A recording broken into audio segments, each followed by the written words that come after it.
Här har magen ett mynt som han ska ta igenom muggen.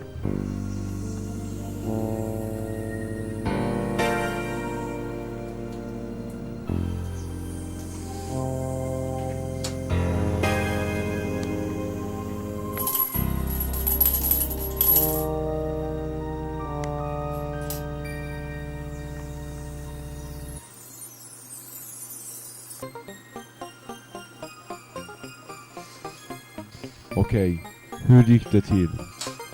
Kan magen verkligen få igenom myntet i muggen?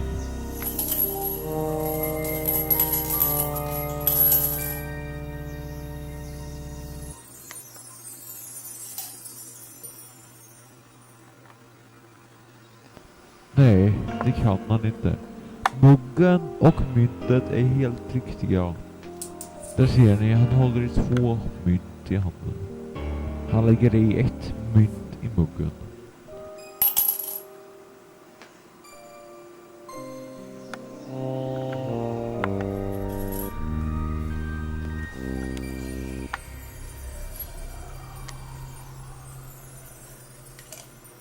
Det sitter en tejpbit på muggen. Han sätter myntet på tejpbiten.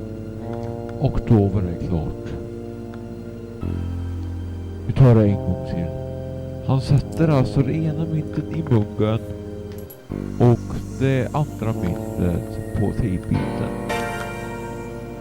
Och då var det klart. Vi ses nästa gång i trolleri och förklaringar.